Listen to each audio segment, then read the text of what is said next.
This is the subject property. I think I need to explain a couple of things because I got them wrong during my survey, obviously correcting myself as I went round. But this is the garden side, obviously built as the front, somewhat spoilt by that porch on the front now. But if you look along the roof ridge, you can see a little bump, and that's the start of a parapet wall at the back of the house, which we'll see in a minute. And that I referred to as an extension, but evidently I was wrong. Here is the back of the house, now the roadside elevation. So the only other thing I think I need to clear up is I eventually decided the house was built around 1910. So any references within the commentary to it being earlier or Victorian transpire to be wrong. Here's today's job. It is a semi-detached house, slightly curious in the sense that I thought it might have been extended. You see that little bobble on the roof? I thought that might be the line of an extension once, but I've decided otherwise. And it looks exactly like the one next door too, so it's probably unextended. I guess it's very late Victorian. I haven't done any homework yet, but that's my anticipation. You've got a chimney up there above the party wall, which I believe has been rebuilt in reconstituted stone. There's a hint when we go inside that there might have been a problem with a fire, possibly. I don't know. But anyway, that's a modern reconstituted stone chimney. There's the original stone chimney above the gable wall, which looks good from this end but not so good from the other end. And we've got a roof which has a covering of clay double Roman tiles. It's a very nice straight roof. There's not a hint of any structural problems there. The window openings are stacked above each other, so you get this sort of columnar nature to the structure where you've got a heavy column down the middle where the chimney is, a light column which is all windows, and a heavy column, and another light column where you've got the windows and the doors, heavy column, light column, heavy column. So quite often you find differential settlement and sort of movement around the window openings. This house, I mean, I can see a little bit of pointing above those windows, but you know, everything seems to be pretty damn straight, so any movement is marginal, bordering on the non-existent.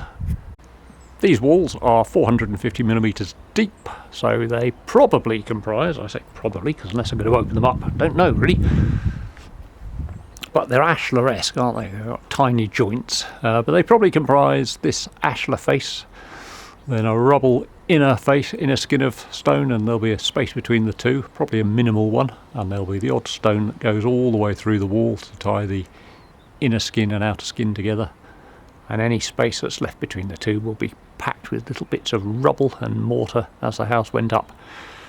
And then you've probably got timber lintels behind those stone outer lintels, and you might even have a timber right the way through the wall to build the floors off, but we don't know that. There we go, that's the party wall that side. So can you see any structural movement? I can't. I think we're in the clear. However, down there we've got a load of shrubs. This is a late Victorian house, solid stone, almost certainly no damp-proof course in it. What we do have is a bit of space between, I mean you can't really tell, but believe me, you've got about 6 inches between the underside of the floor and the surface of the ground, so any moisture that does go in that wall has a chance to evaporate out before it gets inside the house. You've got one air brick there. Can we see an air brick? So we're ventilating a suspended timber floor. The air brick over there is going to be doing rather less ventilation because of all those plants, but I think we've got an opportunity to minimise dampness by having relatively low ground level at this side of the house. There's the roadside, and there's that scruffy old car I've been driving for donkey's years.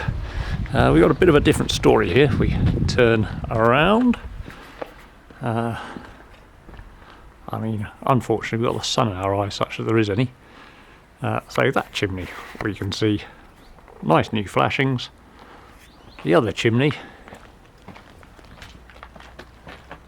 doesn't have any flashings, so we're relying on cement fillets to keep the moisture out, and they're not likely to be quite as successful. And you can see the cement fillets to the parapet wall down below are cracking up. The roof, though, it's a longer, shallower pitch this side, looks fairly good, but where there's that little parapet wall, we've got slightly broken cement fillets. Wait for that car to go by, which are going to be more prone to rain penetration than the nice flashings we've got around that chimney. So here's our problem at the back of the house. You can probably guess from that kitchen windowsill height there that the floor inside the house is now below ground level, so this tarmac's been applied on top of whatever was there before, so we're going to have lateral penetrating dampness straight through the wall, so the foot of that wall's almost certainly going to be damp. No hope for moisture to evaporate out before reaching floor level, because the moisture's in the wall above floor level already. And in case you're interested, we've got an asbestos cement soil pipe and an asbestos cement waste pipe. There are various bits of flank wall, and we've got a gutter there which is well and truly full of plants. The tops of those parapet walls look a bit weathered and ragged, so there's bits and pieces of maintenance to do, but nothing very serious. Go all the way around here.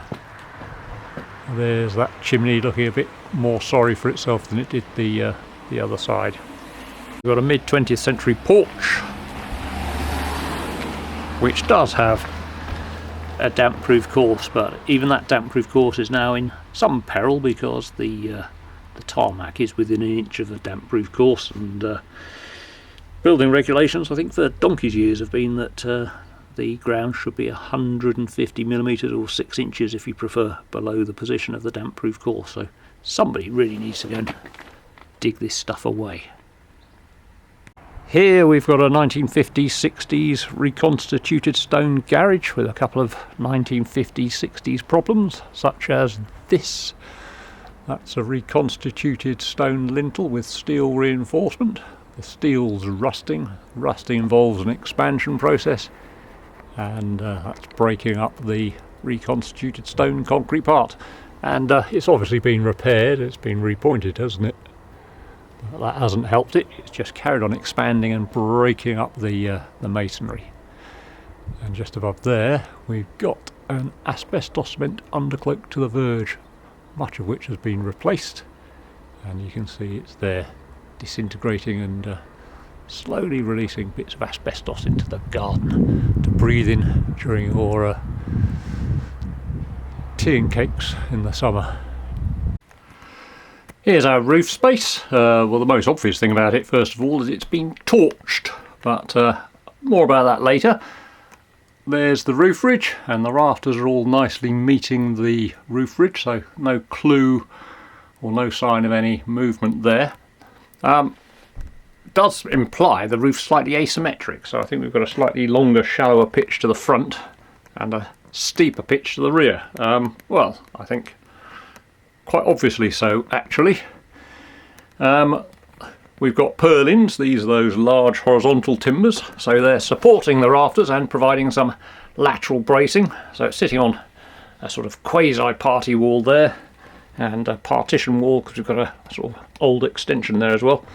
And there's an upward partition there, also providing some support. And there's another level of purlin down there as well.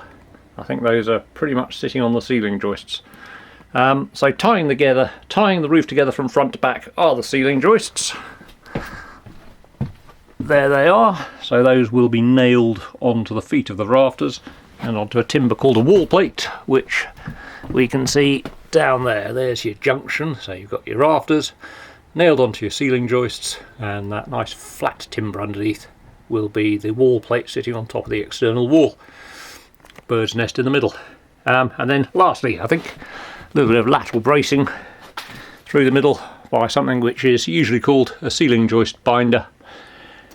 Right, then torching. This is a sort of precursor to underlay, so it's providing sort of wind-driven protection from wind-driven rain penetration.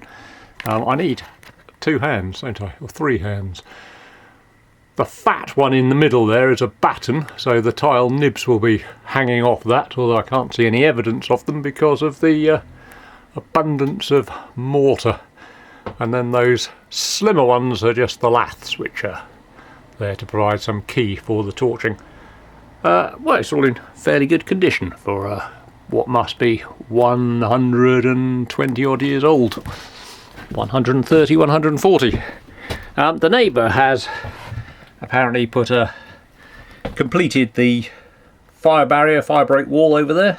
That will presumably be built inside the existing party wall, and in the process they've smashed up the old lath and plaster torching there, and you can see it's providing plenty of ventilation. You see all the spider's webs billowing around. We do have a little bit of woodworm infestation, but a nice example of that, there's the extension, which must have been built very shortly after the main house as far as I can see. But if we go through here, I'm not going to climb in, too old for that sort of malarkey. I put my torch on there, I'm going to stay there. There's a good chap, and then we can go in a bit closer now. Can we focus? I think that's focused. All those little piles of nice clean white dust, that's frass. That's where the... oh come on, you silly machine.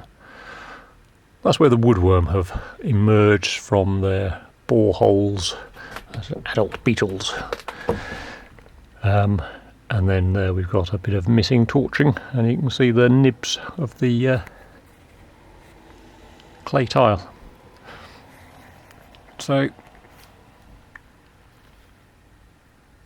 smaller roof, only 1 purlin. 1 pair of purlins. There. Down here we have vermiculite insulation, about 100mm. I don't really know how well vermiculite performs compared to modern materials, but you don't see it used anymore. Not entirely sure why, but I think one of the things that has cropped up in the past is the theory or the fact, one or the other, that it's contaminated with asbestos because it was manufactured in the same sort of factories, or the same factories as asbestos products.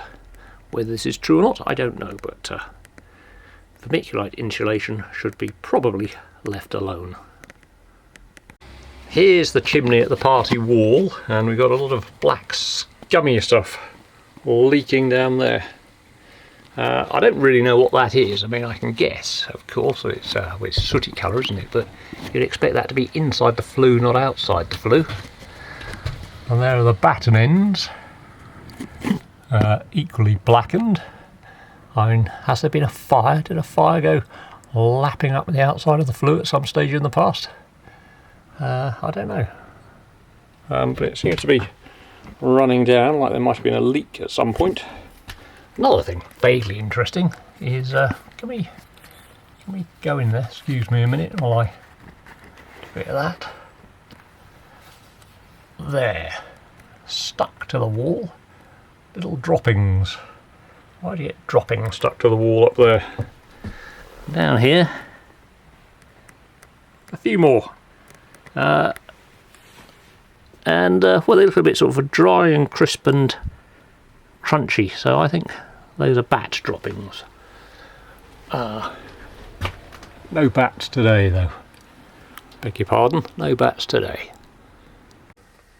That, I guess, is all I want to say about...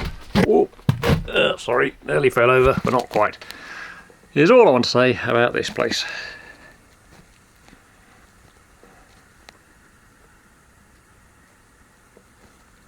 As far as the roof goes, it's quite nice, isn't it?